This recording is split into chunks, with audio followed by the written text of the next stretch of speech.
We're in Daniel chapter 2. I'm calling this series Living in Exile. And we are citizens of another kingdom, scattered amongst the kingdoms of the earth to be salt and light, like yeast that infects a dough. You are the infection to the beasts of the earth. So get contagious. Learn from this adversary. You need to infect the world with godliness. But the world always wants to infect you with itself. Daniel chapter 2, beginning in verse 1, and I'm reading from the New Revised Standard Version. It says, "In the second year of Nebuchadnezzar's reign, Nebuchadnezzar dreamed." Now, Nebuchadnezzar is king of Babylon, the nation who destroyed the southern kingdom of Israel in 587 BC, and we are now in exile. The Jewish people, many of them, have been taken to live in Babylon. In the second year of King Nebuchadnezzar's reign, Nebuchadnezzar dreamed such dreams that his spirit was troubled and his sleep left him. So the king commanded that the magicians, the enchanters, the sorcerers, and the Chaldeans be summoned to tell the king his dreams. When they came in and stood before the king, he said to them, "I have had such a dream that my spirit is troubled by the desire to understand it." The Chaldean said to the king in Aramaic, "O king, live forever. Tell your servants the dream and we'll reveal the interpretation." The king answered the Chaldeans, "This is a public decree.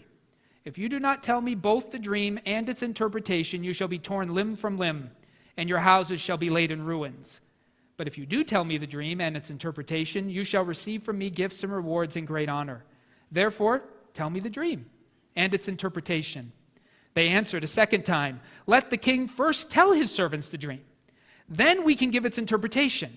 The king answered, "I know with certainty that you are trying to gain time, because you see I have firmly decreed. If you do not tell me the dream, there is but one verdict for you. You've agreed to speak lying and misleading words to me until things take a turn. Therefore, tell me the dream, and I shall know that you can give me its interpretation." The Chaldeans answered the king, "There is no one on earth who can reveal what the king demands. In fact, no king, however great and powerful, has ever asked such a thing of any magician or enchanter or Chaldean. The thing that the king is asking is too difficult, and no one can reveal it to the king except the gods, whose dwelling is not with mortals." Because of this, the king flew into a violent rage and commanded all the wise men of Babylon be destroyed. The decree was issued, and the wise men were about to be executed, and they looked for Daniel and his companions to execute them. Then Daniel responded with prudence and discretion to Arioch, the king's chief executioner, who had gone out to execute the wise men of Babylon. He asked Arioch, the royal official, "Why is the decree of the king so urgent?" Arioch then explained the matter to Daniel. So Daniel went in and requested that the king give him time, and he would tell the king the interpretation.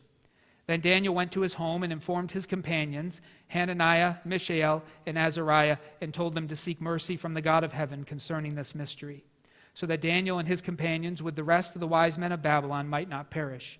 Then the mystery was revealed to Daniel in a vision of the night, and Daniel blessed the God of heaven. Daniel said, "Blessed be the name of God from age to age, for wisdom and power are his. He changes times and seasons, deposes kings, and sets up kings. He gives wisdom to the wise and knowledge to those who have understanding. He reveals deep and hidden things. He knows what is in the darkness, and light dwells with him.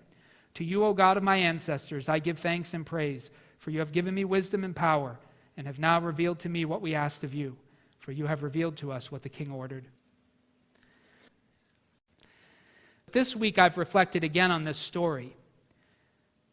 And I realized that there's a worldview that Nebuchadnezzar was trying to break through. It's one thing to tell somebody about a dream or an impression or even a set of options that stand before you, and then to ask that person for advice on which one is the better road or what maybe needs to be done. That's one thing. It's quite another thing to ask one who claims to hear from God to tell you something that only God could tell you. Those are two entirely different universes.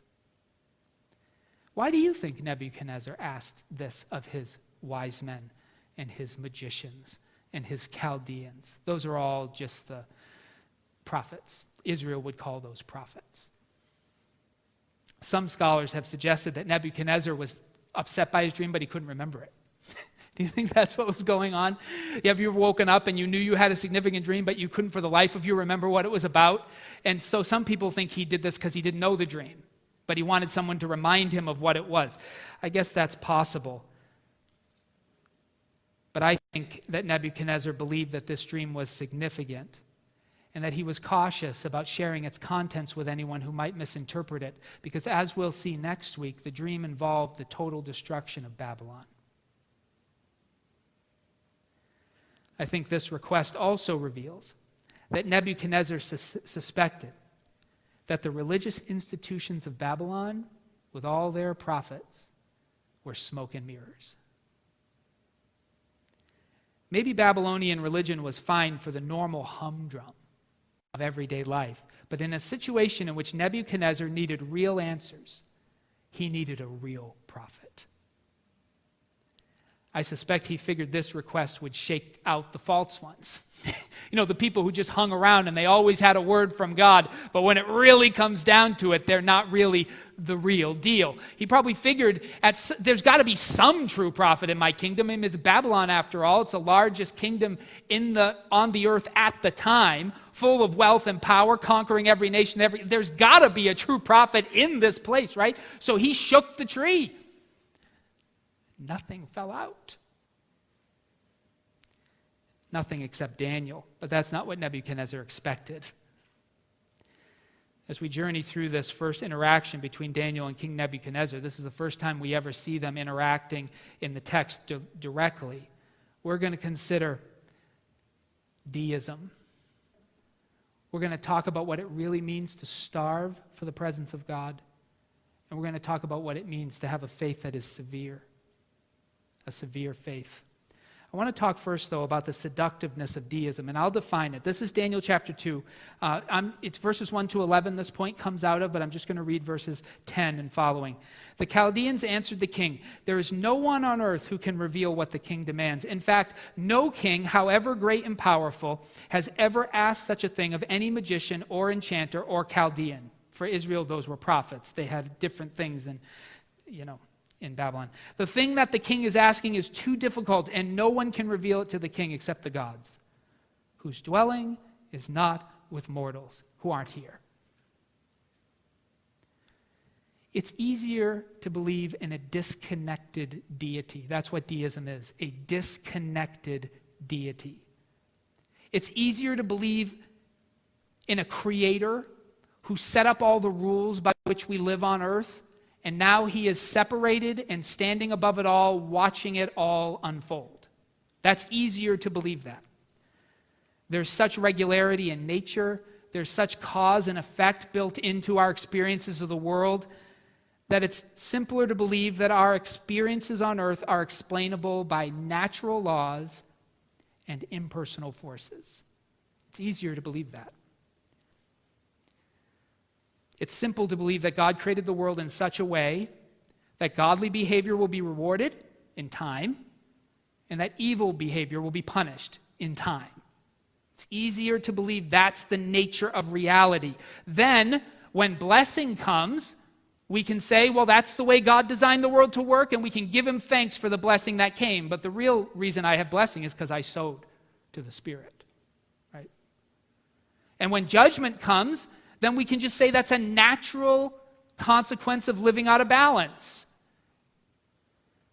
And that's the way the world lives, by and large. And it is seductive because it's simple. And this perspective declares that God set the whole thing up.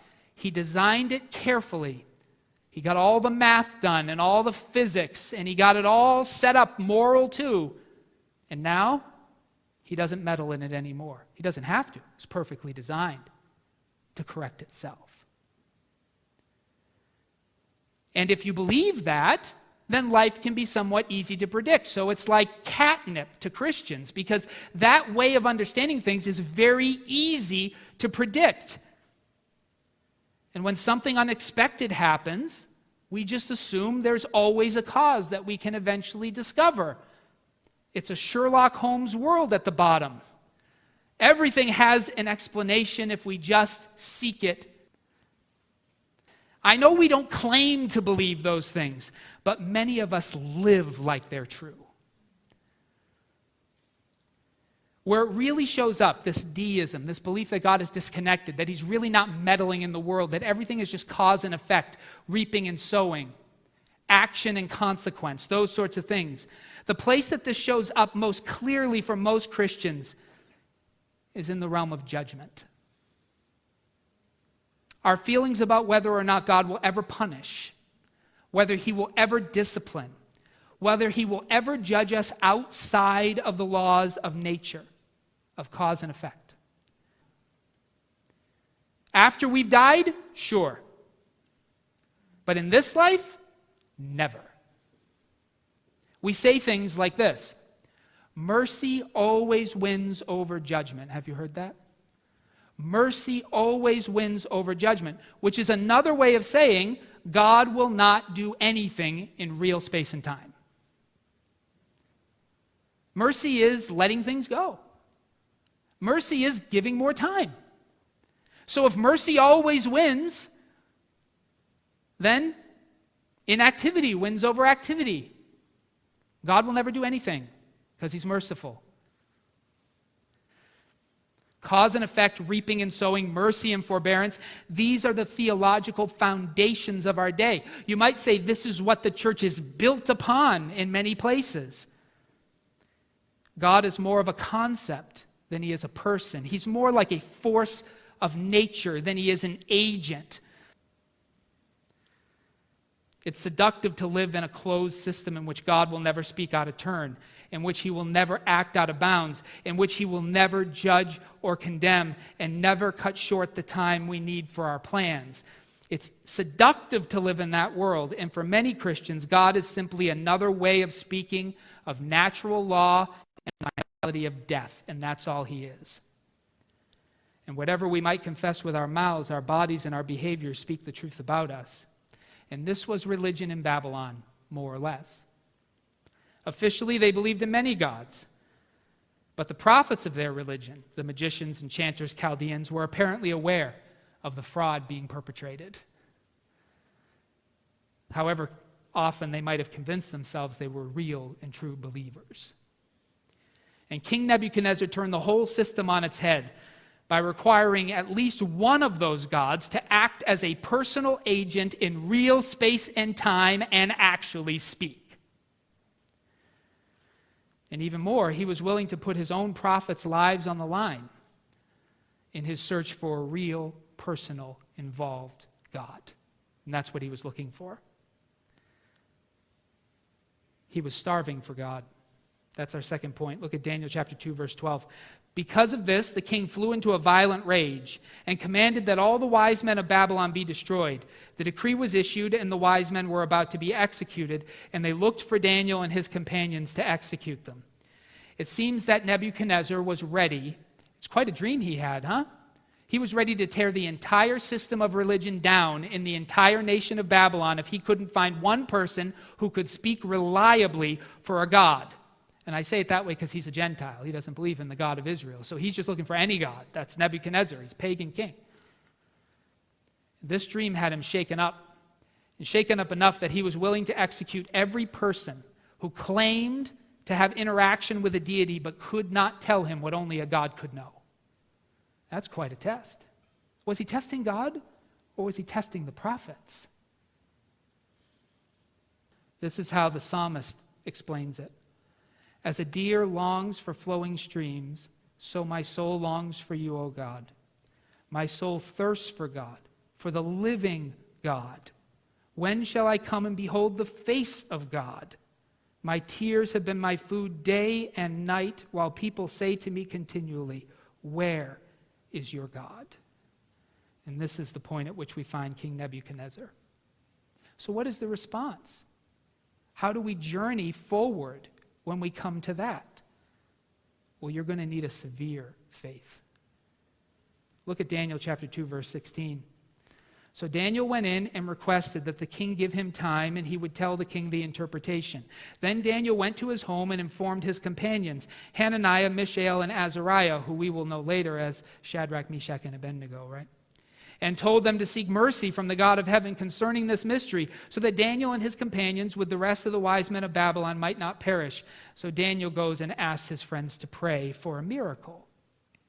A real miracle, a miracle that could not be fabricated. Have you ever been asked to tell someone what they dreamt? That could go wrong quickly. And know that there's a sword for you. If you get it wrong, even worse. True faith, the faith that Daniel needed in this moment, requires God. It cannot work if there isn't one. The law of Moses couldn't even be obeyed without God. You can go through the list of commands in the law of Moses that were hardest for the Israelites to obey, and all of them required faith that believed in miracles. God commanded that every seventh year, well, first of all, every seventh day, the people were not to work at all for their living. They weren't to harvest their crops. They weren't to milk their cattle or their goats. They weren't to collect any food. They were to do none of that sort of thing, and then believe that God would take care of the animals. And he would take care of the crops, and he would take care of the business of that day. That's a huge act of faith. If God doesn't come through, once a week, maybe you'll survive it. But then he required every seventh year that they not farm, that they not work their animals, that for an entire year they ate only what the ground naturally produced. Now, did Israel do it? No. People didn't do it because if God, they would need God to come through. No one could survive naturally, according to natural law, by doing nothing for an entire year. Nobody could survive that. If God didn't come through miraculously, they couldn't obey the law, and so they didn't obey the law. The only laws they obeyed are the ones that would work whether there was a God or not. But the laws they didn't obey were the ones that required there to be a God in order to work. And if you look through the church today, and most lives of Christians, the things we're not doing are the things that require there to be a God in order to do them. What happens if you turn the other cheek and take an insult and don't fight for yourself? What happens if you give to whoever asks of you? What happens if you go beyond the law in terms of generosity? Well, you're going to be broke, you're going to be a doormat, and you're going to be taken advantage of. So is it no wonder people don't do it? Because we would actually need God to step up and be with us if we lived that way. There's no way to live in a deistic world like that. And that's the problem with Jesus' teachings. When he says, don't worry about tomorrow, worry only about today. Well, that's not the way you make your way in the world. In order to live that way, there'd have to be a God going before you. And most of us don't believe there is. At least we don't behave like we believe there is. Faith doesn't simply allow for God. True faith requires God. It can't operate without him. None of the laws of Moses and most of the laws of Jesus, well, most of them anyway, won't work if God's not real, if he's not actively involved in the world. This is what it means to walk by faith. That's what Daniel did. He made a promise to the king that was foolish if there was no God. If God is not actively involved in the world, Daniel is going to die. Not metaphorically, literally going to die. That's faith. Like Daniel, to truly follow Jesus, we have to put our lives in his hands. And you and I are entering a season where that is being tested. God tells you not to hoard, but smart people hoard when lean times are coming, right? I mean, Pharaoh did it in Egypt. But do you believe in daily bread? Or do you believe you're on your own? Just like the disobedience of our ancestors, most of our disobedience comes from a lack of faith. Our idols, too, come from this place. We don't really believe God is for us, so we hire people to stand for us, whether they be in uniform or they be in their red and blue ties making votes for us. We hire people to fight for us, mostly because we don't believe God will. Sometimes God fights for us by dying. Sometimes, like Paul, he fights for us by getting the people who fight for him put in prison and starved and whipped and stoned. And I know that doesn't look like winning, but he tells me it's winning, and I have to believe it. We are afraid to truly put our faith to the test. and actually behave the way Jesus tells us we can because he is Lord. But we are afraid he won't come through, and so we live like Satan is Lord. Satan's promises are very practical. They're very tangible, and they're very provable. They require no God to be true. Satan's wisdom is like common sense. If you kick a ball that turns out to be a rock, you will break your toe.